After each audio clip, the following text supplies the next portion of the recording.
जय हिंद साथियों, welcome to self study classes Vishwamit Jain YouTube channel में आप सभी को स्वागत है। दोस्तों, आज का जो वीडियो है वो स्टार्ट होने वाला है, तो सभी लोग फटाफट से वीडियो को पहले लाइक कर दें और उसके बाद अपन वीडियो को स्टार्ट करते हैं। चलिए तो स्टार्ट करते हैं। मोस्ट इंपॉर्टेंट है ये वीडियो आज का, गणित से संबंधित अपनी लगभग एक दो वीडियो और आपके बचे हैं, कुछ प्रश्न और बचे हैं जिसका अभ्यास आपको और करना है। तो सभी को वीडियो को लाइक करना है और जो भी साथी अभी तक टेलीग्राम ग्रुप में नहीं जुड़े हैं वो टेलीग्राम ग्रुप से अवश्य जुड़ना है। सभी लोग टेलीग्राम ग्रुप से जुड़ेंगे। मोस्ट इंपॉर्टेंट प्रश्नों पर आज हम चर्चा करने वाले हैं और ये प्रश्न बहुत ही महत्वपूर्ण है।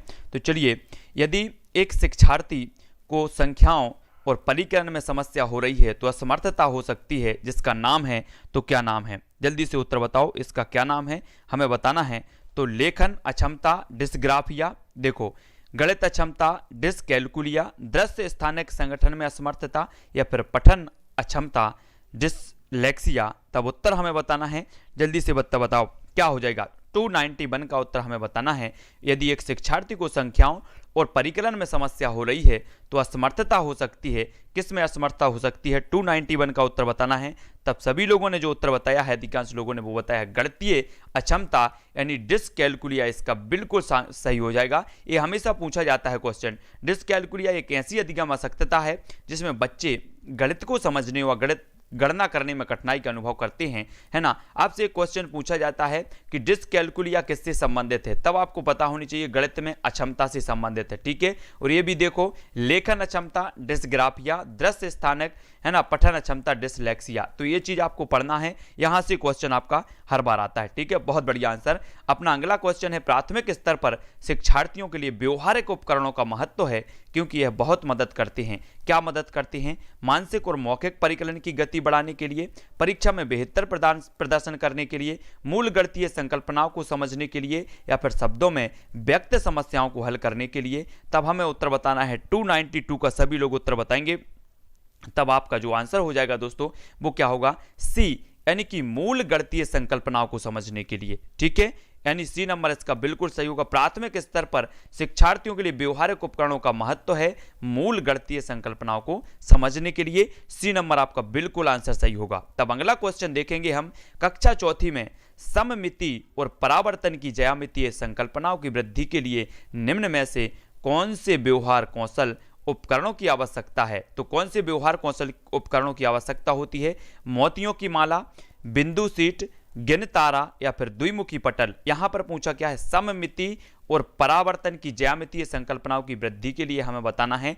तब अपना जो आंसर होगा वो क्या होगा? 293 का सभी लोगों को उत्तर बताना है। सभी लोग जो उत्तर बता रहे हैं वो क्या बता रहे हैं? बहुत बढ़िया आंसर बी, बिंदु सीट इसका सही होगा। बिंदु सीट यानी विकल्प नंबर जो बी है वो आपका बिल्कुल राइट हो जाएगा, ठीक है। बहुत बढ़िया आंसर, है ना। अगला क्वेश्चन देख लेते हैं। एक शिक्षिका कक्षा 5 की शैलजा से एक आकृति के परिमाप के बारे में पूछती है। परिमाप के बारे में पूछ रही, बस शैलजा से उसके हल को अपने शब्दों में बताने को कहती है। शैलजा समस्या सही हल करने में सक्षम थी परंतु उसकी व्याख्या करने में सक्षम नहीं थी। यह शैलजा की निम्न विशेषता प्रदर्शित करती है। तो क्या विशेषता प्रदर्शित करती है आपको बताना है? कम आत्मविश्वास स्तर तथा कम गणितीय कौशल, परिमाप के संप्रत्यय की कम समझ परंतु अच्छी मौखिक योग्यता, निम्न स्तरीय भाषा प्रवीणता और निम्न स्तरीय गणितीय प्रवीणता, निम्न स्तरीय भाषा प्रवीणता और उच्च स्तरीय गणितीय प्रवीणता। तब अपना 4 में से एक उत्तर बताना है। पुष्पेंद्र जी, बियोरा जी, सभी लोग बताएंगे। अंजना जी, उत्तर क्या हो जाएगा? 4 में से एक उत्तर बताना है और एक उत्तर जो हो जाएगा वो क्या होगा? तब सभी लोगों ने उत्तर बताया है डी, यानी कि निम्न स्तरीय भाषा प्रवीणता और उच्च स्तरीय गणितीय प्रवीणता। डी नंबर इसका बिल्कुल आंसर बताए आना सही है। प्रीति जी, पुष्पेंद्र जी, साधना जी, सभी के आंसर बिल्कुल सही आ रहे हैं। यदि एक विद्यार्थी किसी समस्याओं को हल करने में सक्षम है तथा उसकी व्याख्या करने में सक्षम नहीं है तो यह निम्न स्तरीय भाषा प्रवीणता और उच्च स्तरीय गणितीय प्रवीणता प्रदर्शित करती है। सभी को याद रख लेना है। तब अपना अगला प्रश्न क्या है? 295 का।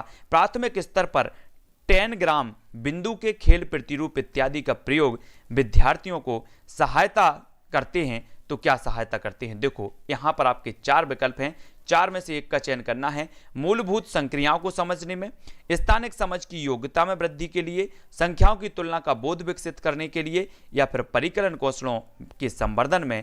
तो हमारा उत्तर क्या होगा? 4 में से उत्तर बताना है। दिलीप जी, शिवाजी, सभी का उत्तर आने चाहिए। 4 में से जब आपका उत्तर होगा वो क्या होगा? सभी ने उत्तर बताया है कि स्थानिक समझ की योग्यता में वृद्धि के लिए, यानी कि जो बी नंबर है वो आपका बिल्कुल सही होगा। दोस्तों यहां पर हम देखेंगे कि प्राथमिक स्तर पर 10 ग्राम बिंदु का खेल, प्रतिरूप इत्यादि का प्रयोग स्थानिक समझ की योग्यता में वृद्धि के लिए विद्यार्थियों की सहायता करते हैं, तो ये बिल्कुल बी नंबर सही हो जाएगा। ठीक है, अगला क्वेश्चन है जियो बोर्ड किसके शिक्षण का एक प्रभावी साधन है? आपको बताना है जियो बोर्ड ज्यामितीय आकृतियां और उनकी विशेषताएं, द्विबिम और त्रिबिम आकृतियों में अंतर करना, सममिति की अवधारणाएं, आधारभूत ज्यामितीय अवधारणाओं जैसे किरणें, रेखाएं और कोण। तो 296 का आपको उत्तर बताना है। सभी लोग बताएंगे जियो बोर्ड किसके शिक्षण का एक प्रभावी साधन है, तो जियो बोर्ड के बारे में सभी का आंसर आना चाहिए। और जियो बोर्ड का जो बताया है 296 का, तब सभी लोगों ने बताया है कि जियो बोर्ड जो है वो ज्यामितीय आकृतियां और उनकी विशेषताओं का एक प्रभावी साधन है, तो ए नंबर जो है बोर्ड का बिल्कुल सही हो जाएगा। ए नंबर जिन्होंने भी बताया है वो बिल्कुल सही है, बहुत बढ़िया है ना। अगला क्वेश्चन देख लेते हैं। अगला क्वेश्चन है कक्षा चौथी के किसी छात्र को निम्न शब्द समस्या दी गई। मुंबई में 336 बस स्टॉप हैं, दिल्ली में मुंबई से 127 बस स्टॉप अधिक हैं, दिल्ली में कुल कितने बस स्टॉप हैं? छात्र ने उपरोक्त समस्या का उत्तर इस प्रकार लिखें, है ना। देखो 336, 27 इस प्रकार से छात्र ने लिखा, तो दिल्ली में कुल 336 प्लस 127 बराबर 467 बस स्टॉप हैं। शिक्षक इस छात्र के प्रदर्शन के विषय में क्या रिपोर्ट देगा? आपको बताना है। छात्र सही उत्तर ज्ञात कर सकता है परंतु उसकी अभिव्यक्ति निकृष्ट है। छात्र समस्या को समझने और उसका विश्लेषण करने में अच्छा है तथा उसकी समस्या हल करने की योग्यता प्रशंसनीय है, या फिर छात्र ने सही क्रियाविधि नहीं अपनाई, उसे अधिक अभ्यास की आवश्यकता है, या छात्र सभी आवश्यक चरणों को लिखने की योग्यता नहीं रखता। तब आपका उत्तर क्या होगा? 4 विकल्पों में से एक का उत्तर सभी लोगों को बताना है। और अधिकांश लोग जो उत्तर बता रहे हैं वो क्या बता रहे हैं? अमृतलाल जी, है ना, राम जी, बहुत बढ़िया। जो उत्तर बताया है वो बी लोगों ने सही बताया है ना। तब आपका उत्तर होगा क्या हो जाएगा? अपन अधिकांश लोग जो उत्तर बता रहे हैं वो क्या बता रहे हैं? सभी लोगों ने प्रश्न क्रमांक 298 का उत्तर जो हमें बताना है, तो 298 का उत्तर क्या हो जाएगा? तब सभी लोगों ने जो उत्तर बताया है वो क्या बताया है? सभी लोग बता रहे थे बी, है ना। कोई सामूहिक परियोजना प्राथमिक कक्षाओं के, यहां पर कौन सा प्रश्न पढ़ रहे थे अपन? बी नंबर इसका सही होगा। ठीक है, बी नंबर, इस प्रकार के बी इसका सही होगा। तो अपन नेक्स्ट प्रश्न देखेंगे। नेक्स्ट जो अपना प्रश्न है वो इसको ले लेते हैं 99 को। ठीक है, हाँ। कक्षा दूसरी के शिक्षार्थियों को सरल आकृतियों, उसके लंबे और किनारों से परिचित कराने का संबंध उत्तम उपकरण है तो क्या है? कक्षा दूसरी के शिक्षार्थियों को सरल आकृतियों, उसके लंबे और किनारों से परिचय कराने का सबसे उत्तम उपकरण कौन सा है? श्यामपट्ट का तल, जियो बोर्ड, 3D स्लाइड के नोट्स, या फिर क्यूब से? तब आपको बताना है कि कक्षा दूसरे की जो शिक्षार्थी को सरल आकृतियों, उसके लंबे और किनारों से परिचित कराने का सबसे उत्तम उपकरण जो माना जाएगा वो क्या माना जाएगा?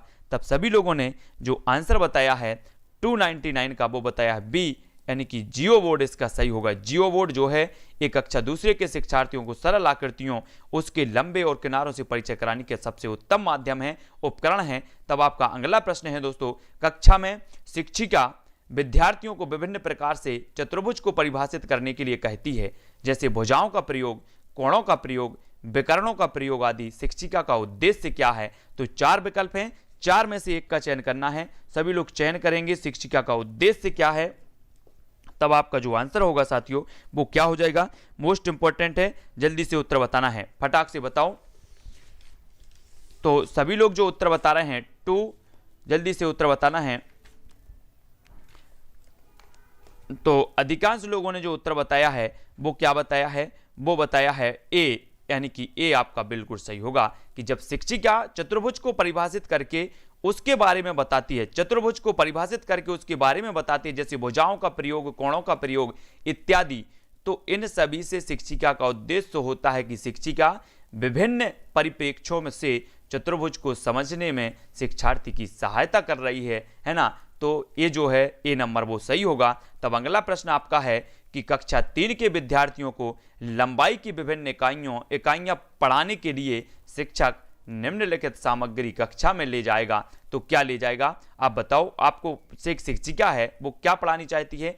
कक्षा 3 के विद्यार्थियों को लंबाई की विभिन्न इकाइयां पढ़ाने के लिए, तो कौन सी सामग्री ले जाएगा? सही बताना है आपको। 4 विकल्प हैं, विभिन्न लंबाइयों वाले रूलर, फुट्टा, नापने वाली छड़, नापने वाली पट्टी जो वस्तुकार द्वारा प्रयोग में लगाई जाती है, नापने वाली टेप जिसके एक तरफ सेंटीमीटर हो और दूसरी तरफ मीटर हो, विभिन्न इकाइयों का संबंध, चार्ट या सेंटीमीटर वाला रूलर और नापने वाला टेप।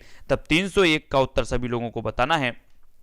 301 का उत्तर आपने बताया है कि जो है लंबाई की जब बात हो रही है तो विकल्प नंबर जो 1 है वो आपका सही होगा। ठीक है, 1 नंबर जिन्होंने भी बताया है वो बिल्कुल सही है। ठीक है, बहुत बढ़िया आंसर।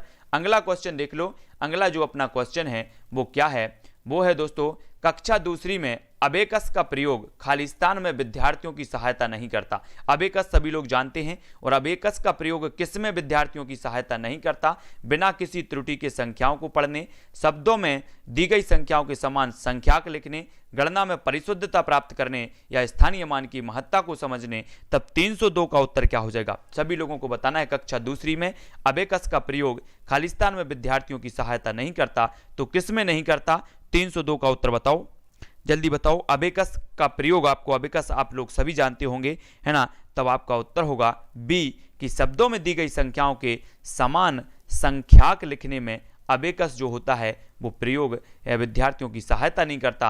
यानी जो विकल्प नंबर बी है कि कक्षा 2 में अबेकस का प्रयोग शब्दों में दी गई संख्याओं के समान संख्याक लिखने में विद्यार्थियों की सहायता नहीं करता।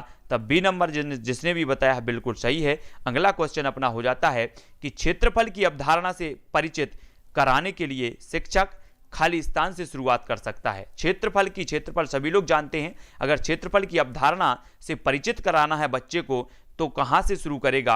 आपको बताना है। भिन्न आकारों की आकृतियों का क्षेत्रफल ज्ञात करने के लिए सूत्रों को स्पष्ट करना। सबसे पहले क्या करेगा वो आपको बताना है। हथेली, पत्ते, पेंसिल, नोटबुक आदि विभिन्न वस्तुओं की सहायता से किसी आकृति के क्षेत्रफल की तुलना करना।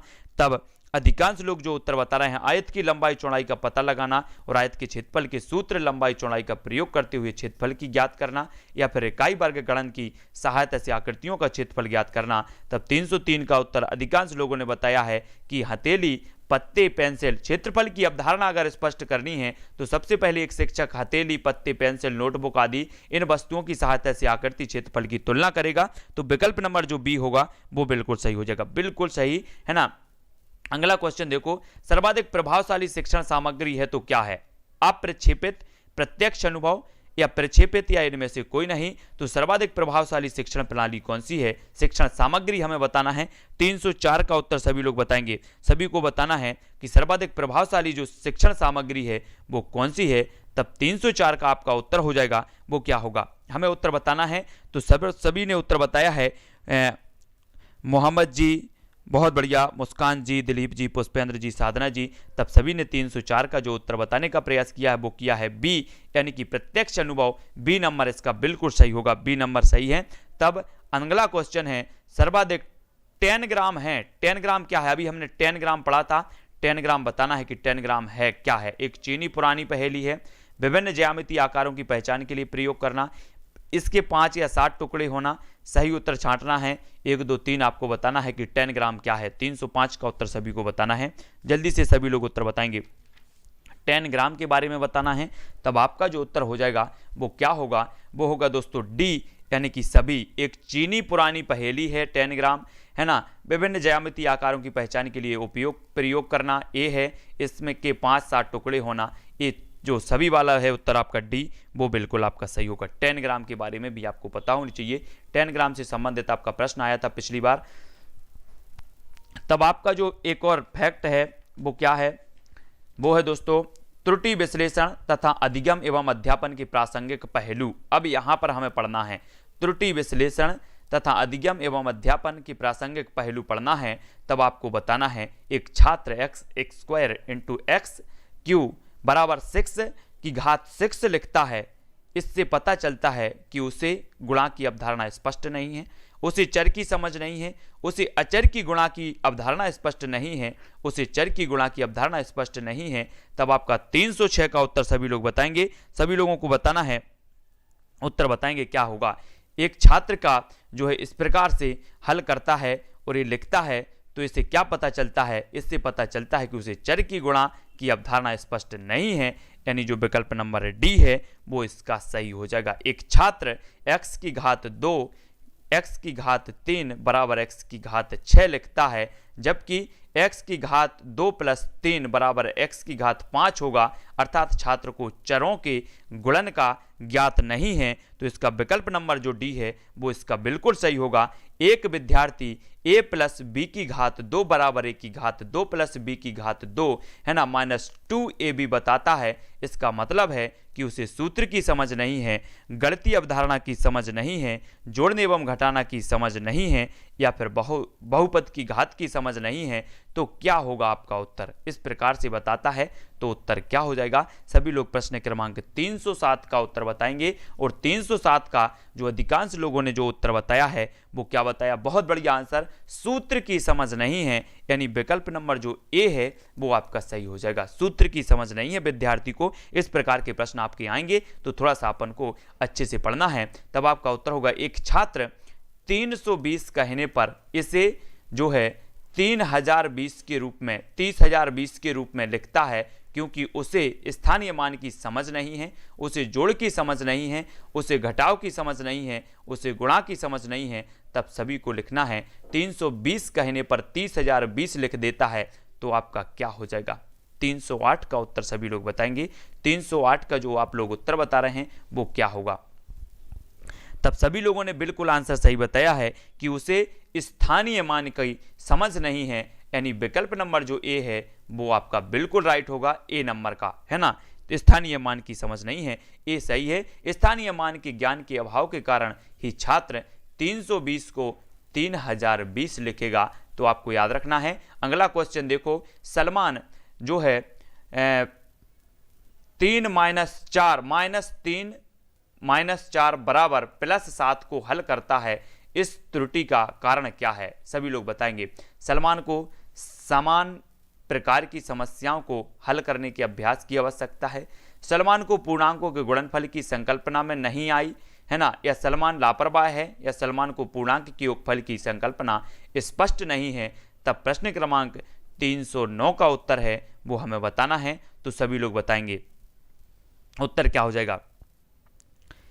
तो अधिकांश लोगों ने जो उत्तर बताया है वो क्या बताया है, अधिकांश लोग ए बता रहे हैं, लेकिन इसका जो सही उत्तर होगा ज्योति पाटले जी वो होगा डी, यानी कि सलमान जो है -3 - 4 बराबर -7 को हल करता है। इस त्रुटि का कारण है कि उसे पूर्णांकों के योगफल की संकल्पना स्पष्ट नहीं है। योग जो है ये इसका दिया है, तो याद रख लेना है सभी को, तो डी नंबर इसका सही हो जाएगा।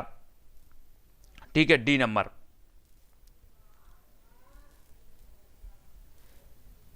अगला क्वेश्चन देखेंगे,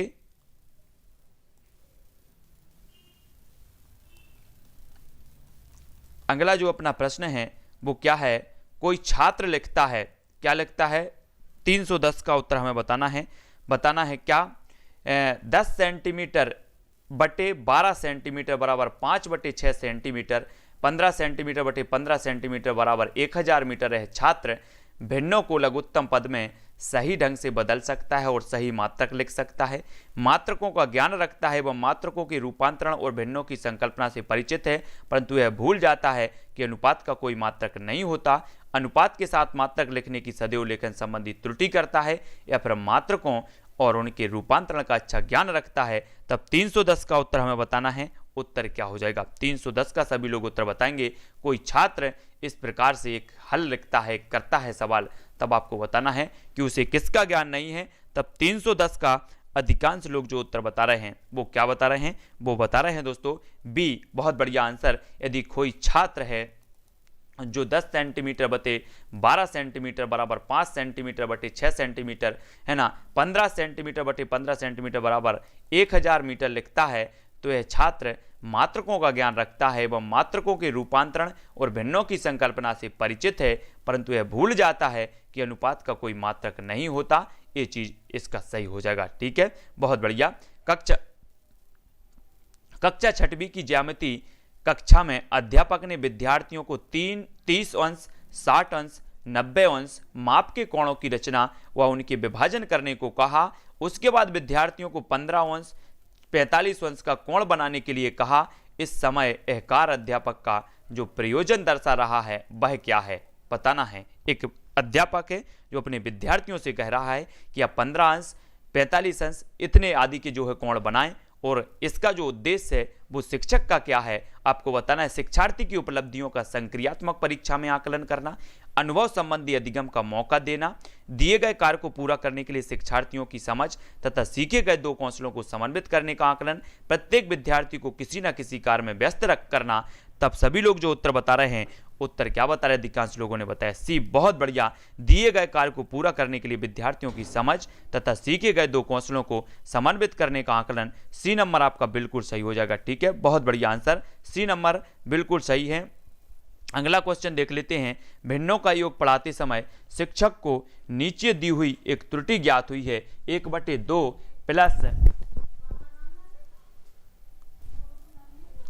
प्लस 1/3 बराबर 2/5। इस स्थिति में शिक्षक को उपचारात्मक कार्य के रूप में क्या करना चाहिए। तब 4 विकल्प हैं, 4 विकल्प पढ़ना है और उत्तर हमें बताना है। जल्दी से सभी लोग उत्तर बताएंगे।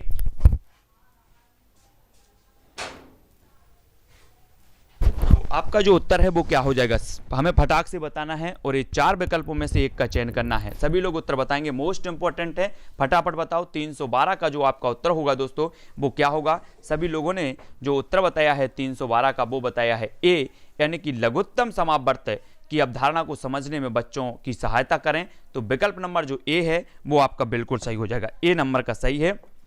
बहुत बढ़िया आंसर, अधिकांश लोगों ने बिल्कुल सही बताया है। तब अगला क्वेश्चन देख लेते हैं। अगला अपना जो क्वेश्चन है दोस्तों वो क्या है, सभी को बताना है कि जब राजन के सामने वार्तिक घटनाएं आती हैं, वार्तिक समस्याएं आती हैं, तो वह पूछता है मैं जमा करूं या घटा, मैं गुणा करूं या भाग। इस तरह के प्रश्न बताते हैं कि राजन जोड़ और गुणा नहीं कर सकता। राजन कक्षा में बाधा डालने के लिए अवसर खोजता है। राजन को भाषा समझने में कठिनाई होती है, या राजन संख्या संक्रियाओं को नहीं समझता।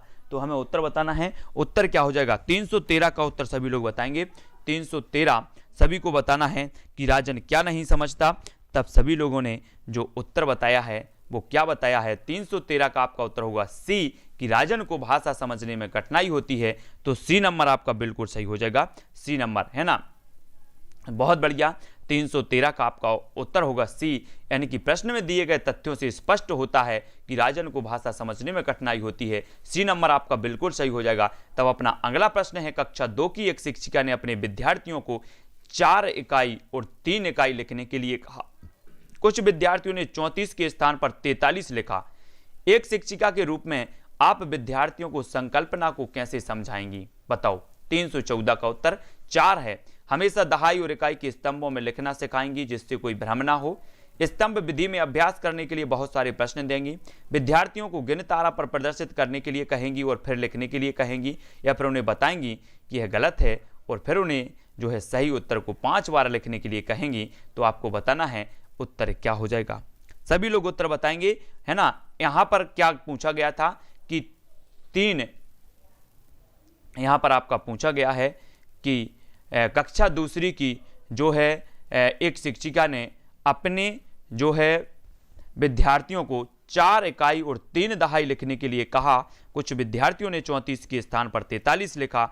एक शिक्षिका के रूप में जो है आप विद्यार्थियों को संकल्पना को कैसे समझाएंगी। तब उत्तर होगा सी, सी यानी कि विद्यार्थियों को गिन तारा पर प्रदर्शित करने के लिए कहेंगी और फिर लिखने के लिए कहेंगी। तो विकल्प नंबर जो सी है वो इसका सही हो जाएगा। सी नंबर जिन्होंने भी बताया है वो बिल्कुल सही है, सी नंबर। अगला क्वेश्चन देखो, विद्यार्थी की इस त्रुटि को समझाने के लिए सर्वप्रथम विद्यार्थियों को गिन तारा पर प्रदर्शित करने के लिए कहेंगी और फिर लिखने के लिए कहेंगी। अगला क्वेश्चन है, कक्षा 1 और 2 के गणित शिक्षण और अधिगम के लिए निम्न में से कौन सा सही है। कक्षा 1 और 2 का हमें बताना है, सभी लोग बताएंगे। प्रश्न क्रमांक 315 का उत्तर क्या हो जाएगा। 315 का सभी लोग उत्तर बताएंगे, उत्तर क्या होगा फटाफट से लिखना है।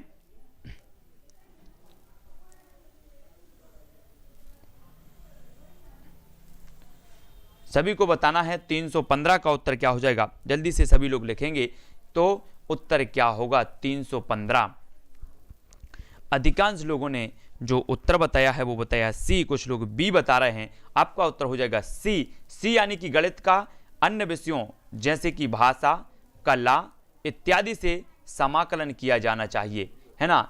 एक कक्षा 1 और 2 के गणित शिक्षण और अधिगम के लिए निम्न में से कौन सा सही है? तो गणित का अन्य विषयों जैसे भाषा, कला इत्यादि से समाकलन किया जाना चाहिए, यानी कि जो विकल्प नंबर 315 का है वो आपका सी नंबर बिल्कुल सही हो जाएगा। सी नंबर कक्षा 1 और 2 में गणित शिक्षण और अधिगम के लिए गणित का अन्य विषयों जैसे कि भाषा, कला इत्यादि में समाकलन किया जाना, अर्थात अन्य विषयों में गणित का प्रयोग हो, इस प्रकार से, है ना। कक्षा 4 के विद्यार्थियों को समझाने के लिए 1/10 1/100 से बड़ा है, निम्नलिखित में से कौन सी शिक्षण अधिगम सामग्री TLM सर्वाधिक उपयुक्त है? तो कौन सी है? 316 का उत्तर हमें बताना है। सभी लोग उत्तर बताएंगे। उत्तर क्या हो जाएगा? फटाफट से बताना है। 316 का उत्तर क्या होगा? 316 का जो अधिकांश लोगों ने उत्तर बताया है वो क्या बताया है? जल्दी से लिखो, सभी लोग बताएंगे। तब सभी लोगों ने जो उत्तर बताया है, अधिकांश लोग जो उत्तर बता रहे हैं वो क्या बता रहे हैं? बी, यानी कि संख्या चार्ट इसका सही होगा। बी नंबर इसका सही हो जाएगा, ठीक है, संख्या चार्ट। बहुत बढ़िया, 316 का हो जाएगा बी, है ना। अगला क्वेश्चन देख लेते हैं। यहाँ पर क्वेश्चन है कि कक्षा 4 के विद्यार्थियों को समझाने के लिए 1/10 1/100 से बड़ा है, निम्नलिखित में से कौन सी शिक्षण अधिगम सामग्री सर्वाधिक उपयुक्त है? तो संख्या चार्ट यानी जो विकल्प नंबर बी है वो आपका बिल्कुल सही होगा, है ना। अगला क्वेश्चन देखेंगे। अगला जो अपना क्वेश्चन है वो क्या है? अगला क्वेश्चन हो जाता है कि गणित में त्रुटियों की एक महत्वपूर्ण भूमिका है, यह कथन क्या है? 370 गलत है क्योंकि गणित में त्रुटियों का कोई स्थान नहीं है। गलत है क्योंकि त्रुटियां लापरवाही दर्शाती हैं। सही है क्योंकि वो बोध कराती हैं कि बच्चे गणित की अवधारणा की किस प्रकार रचना करते हैं। सही है क्योंकि ये विद्यार्थियों को उनके प्राप्त अंकों के बारे में फीडबैक देती हैं। तब 317 का उत्तर हमें बताना है कि गणित में त्रुटियों की एक महत्वपूर्ण भूमिका होती है, कथन है, कैसा है? 317 का उत्तर सभी लोग बताएंगे। 317 यानी कि आपका जो उत्तर हो जाएगा वो क्या हो जाएगा? जल्दी से उत्तर बताना है, सभी लोग उत्तर बताएंगे। 317 का आपका हो जाएगा दोस्तों सी यानी कि सही है क्योंकि ये बोध कराती हैं कि बच्चे गणित की अवधारणा की किस प्रकार रचना करते हैं। तो सी नंबर जिनने भी बताया है उनका बिल्कुल आंसर राइट है, सी नंबर आपका सही हो जाएगा। बहुत बढ़िया आंसर, बिल्कुल सही आपने बताया है। तब अगला प्रश्न है उसके बारे में देख लेते हैं। अगला प्रश्न क्या है? अगला है किसी अभ्यास में प्रश्न जो है, किसी अभ्यास में प्रश्न था PQ तथा RS रेखाखंडों की लंबाई मापिए। इन रेखाखंडों को हमें लंबाई मापना है। बच्चों ने उत्तर दिया AB की लंबाई 5 सेंटीमीटर, AB की लंबाई 3 सेंटीमीटर। यह संकेत करता है किसकी ओर? संकल्पनात्मक त्रुटि को, कार्यात्मक त्रुटि को, रेखाखंड का नाम AB लिखने की आदत के कारण त्रुटि को, या पढ़ने की त्रुटि को? तब हमें बताना है, जल्दी से बताओ। प्रश्न क्रमांक 18 का उत्तर किसी अभ्यास में प्रश्न था कि PQ तथा RS रेखाखंडों की लंबाई मापना था। AB की लंबाई 5 सेंटीमीटर बताई, AB की लंबाई कुछ ने 3 सेंटीमीटर बताई। तो ये त्रुटि किससे संबंधित है? संकेत क्या करता है? तो 318 का आपने सभी ने बताया है कि रेखाखंड का नाम AB लिखने की आदत के कारण त्रुटि को, यानी सी नंबर इसका सही हो जाएगा, है ना। प्रश्न में रेखाखंड PQ तथा RS दिया है, लेकिन बच्चे की आदत होने के कारण उसने PQRS ना बोलकर उसे भी AB का नाम दिया, है ना। तो सभी को याद रख लेना है। देखो PQRS दिया है, बच्चे बोल रहे AB, है ना। तो सभी को ये जो है सी नंबर इसका सही होगा। अगला क्वेश्चन देख लेते हैं। कक्षा 3 का बच्चा 482 को 482 पढ़ता है, 82 पढ़ता है ना। तो लेकिन जो है 40,82 लिखता है, यह शिक्षक के लिए किस ओर संकेत करता है? जल्दी से बताना है, किस ओर संकेत करता? बच्चा ध्यान से सुनता है लेकिन स्थानीय मान की समझ स्थापित नहीं कर पाता। बच्चा संख्या की अभिव्यक्ति के विस्तारित रूप और लघु रूप में भ्रमित है। शिक्षक को स्थानीय मान विषय तभी पढ़ाना चाहिए जब बच्चे संख्याओं को भली प्रकार लिखना सीख जाएं। बच्चा कक्षा में एकाग्र नहीं है और ध्यान से नहीं सुनता। तो 319 का उत्तर क्या होगा? सभी लोगों को उत्तर बताना है। उत्तर क्या हो जाएगा? 319 का सभी लोगों ने जो उत्तर बताया है, अधिकांश लोग जो उत्तर बता रहे हैं 319 का, वो बिल्कुल बता रहे हैं कि बच्चा ध्यान से तो सुनता है लेकिन स्थानीय मान की समझ स्थापित नहीं कर पाता। तब आपका उत्तर हो जाएगा विकल्प नंबर ए, यानी कि जो विकल्प नंबर जो ए है वो आपने बिल्कुल सही किया है, ए नंबर का बिल्कुल सही हो जाएगा। तो दोस्तों आज के वीडियो के लिए बस इतना ही, ठीक है। नेक्स्ट और शिक्षा शास्त्र का अपना एक और वीडियो होगा, एक और टॉपिक है आपका, वो क्या है? नैदानिक एवं उपचारात्मक शिक्षण, एक और टॉपिक बचा है नैदानिक एवं उपचारात्मक शिक्षण, उससे संबंध हम देखेंगे कल, और लगभग 20 से 25 या 30 प्रश्न और होंगे आपके एक और टॉपिक से संबंधित। तो यहाँ पर आपके लगभग जो है कल आपके पूरे टॉपिक हो जाएंगे जिनका अभ्यास अपन ने किया है ना। और फिर उसके बाद और भी जैसे लगता है कि गणित की और भी शिक्षा शास्त्र के प्रश्न आने चाहिए, तो और भी प्रश्न आएंगे, उसका भी अपन अभ्यास करेंगे, ठीक है, वो भी करेंगे। हिंदी पेडागोजी भी अपन को पढ़ना है, पर्यावरण की भी पढ़ना है, अभी और भी सब्जेक्ट हैं जिनकी पेडागोजी अपन को पढ़ना है। पुष्पेंद्र जी, दिलीप जी, विनोद जी, नवीन जी, सरोज जी, सुरेंद्र जी, है ना, कृष्णा, सीमा पटेल जी, रिया पटेल, कुमकुम जी, कृष्णा जी, गोपाल जी। पर्यावरण की पेडागोजी भी, पर्यावरण का जो पेडागोजी का वीडियो है जस्ट 5 मिनट बाद आपका पेडागोजी का वीडियो आएगा। पर्यावरण पेडागोजी का मैंने बनाया है, पर्यावरण पेडागोजी का लगभग 80 प्रश्नों का, तो इसके 5 मिनट बाद या 10 मिनट बाद पर्यावरण की पेडागोजी का वीडियो आएगा, वो आप देख लेना, ठीक है। बहुत बढ़िया। मेक SK, शिवाजी, पुष्पेंद्र जी, अमृतलाल जी, अशोक जी, पुष्पेंद्र जी, नरेश जी, ज्योति जी, सीमा जी। शाम को 6:30 बजे अपनी पर्यावरण की यथावत कक्षा लगेगी। 7:15 पर आपकी जो है वो बाल विकास की कक्षा लगेगी, और हिंदी की आपकी कक्षा लगती है 10:10 पर। हिंदी का एक मैंने पेडागोजी का वीडियो डाला है 130 प्रश्नों का, 130 प्रश्न उसमें कंप्लीट किए गए हिंदी की पेडागोजी का, तो जिसको देखना हो वो देख सकते हैं हिंदी पेडागोजी, है ना। हिंदी पेडागोजी या पर्यावरण पेडागोजी का एक वीडियो मैं अभी अपलोड कर रहा हूँ, 10 मिनट बाद आपका अपलोड होगा। पर्यावरण की उसमें पेडागोजी महत्वपूर्ण प्रश्नों का संकलन उसमें किया गया है, तो वो आप लोग देख लेना। रमेश जी, पुष्पेंद्र, अशोक जी, मंगल जी, सुरेश जी, स्मृता जी, मोहम्मद जी, सभी को धन्यवाद, ठीक है। सभी लोग वीडियो को लाइक अवश्य कर देना, और सभी को वीडियो शेयर जरूर करना है। और ये पूरी की पूरी प्लेलिस्ट बनी है ना, पूरी की पूरी अपनी प्लेलिस्ट है शिक्षा शास्त्र की, तो वो देख लेना, ठीक है। और टेलीग्राम ग्रुप से सभी लोगों को जुड़ना है, सभी लोगों के लिए बिल्कुल सेंड कर दी जाएगी,